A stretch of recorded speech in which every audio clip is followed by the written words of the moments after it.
Hello అండి. ఇంట్లో చేసుకునే పల్లీ చట్నీ హోటల్లో వేసే పల్లీ చట్నీకి కొంచెం టేస్ట్ తేడా ఉంటుంది, గమనించే ఉంటారు కదా.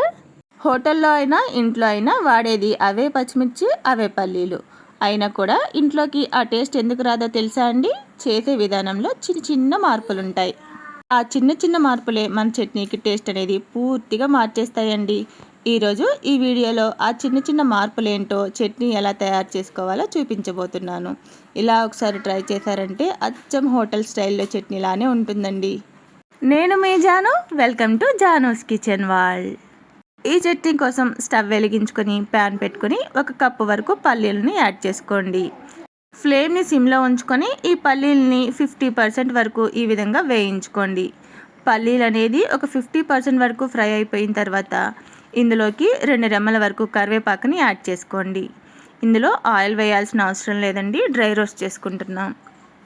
ఫ్లేమ్ని హైలో పెట్టకుండా చక్కగా సిమ్లో పెట్టుకొని ఈ విధంగా వేయించుకోవాలి.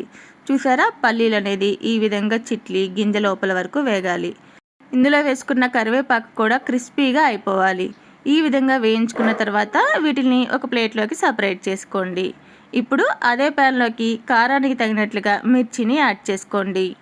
ఇక్కడ మిరపకాయలు అనేది మీరు తీసుకున్న మిరపకాయ ఘాటును బట్టి, మీరు తినగలిగిన కారాన్ని బట్టి యాడ్ చేసుకోవాలి. ఇప్పుడు దీంట్లోకి 1 టీ గ్లాసుల వరకు వాటర్ని యాడ్ చేసుకోండి.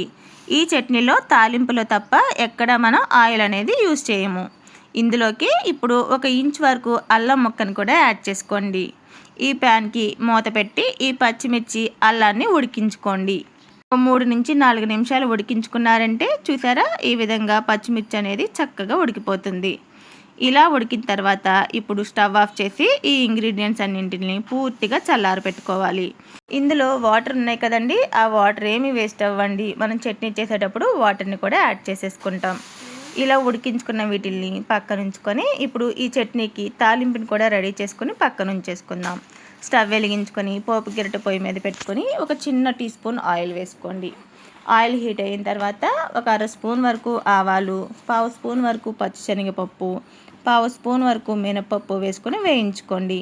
ఇవి కాస్త వేగాక 2 ఎండుమిరపకాయలను కూడా తుంపుకొని యాడ్ చేసుకోండి. ఇవి కాస్త ఫ్రై అయిన తర్వాత ఒక 1/2 స్పూన్ వరకు జీలకర్ర, 1 రెమ్మ కరివేపాకు వేసుకొని స్టవ్ ఆఫ్ చేసుకోండి. తర్వాత ఒక 1/2 స్పూన్ వరకు పసుపుని యాడ్ చేసుకోండి. చట్నీలోకి తాలింపు కూడా రెడీ అయిపోయింది. ఈలోపు మనం ఉడికించుకున్న ఇంగ్రీడియంట్స్ అన్నీ చల్లారిపోయి ఉంటాయి. ఇప్పుడు మనం ఒక మిక్సీ జార్ తీసుకొని ఆ మిక్సీ జార్లోకి ముందుగా వేయించుకున్న పల్లీలు, కరివేపాకుని యాడ్ చేసుకుందాం. తర్వాత ఉడికించుకున్న పచ్చిమిర్చి, అల్లాన్ని కూడా ఈ జార్లోకి యాడ్ చేసేసుకుందాం. ఇందులో 1 రెమ్మ వెల్లుల్లి, 1/2 స్పూన్ వరకు ఉప్పుని యాడ్ చేసుకోండి. ఉప్పు అనేది చట్నీలో ఎక్కువగా పట్టదండి, చూసుకొని యాడ్ చేసుకోండి. ఇందులోనే 2 చిటికెళ్ళ వరకు జీలకర్రను కూడా యాడ్ చేసి ఇప్పుడు మన సీక్రెట్ ఇంగ్రీడియంట్ అండి ఇది, బెల్లం ముక్క. బెల్లం ముక్కని చాలా తక్కువ క్వాంటిటీలో ఒక 1/2 ఇంచు వరకు యాడ్ చేసుకోండి. ఇలా యాడ్ చేసుకోవడం వల్ల చట్నీ టేస్ట్ అనేది మారిపోతుందండి, చాలా రుచిగా ఉంటుంది. బెల్లం వేసాం కదా, మరి చట్నీ తీయగా ఉంటుందా అంటే అస్సలు స్వీట్నెస్ అనేది రాదండి. చాలా తక్కువ క్వాంటిటీ యూజ్ చేసాం కదా, టేస్ట్ మారుతుంది తప్ప స్వీట్నెస్ అనేది ఉండదు.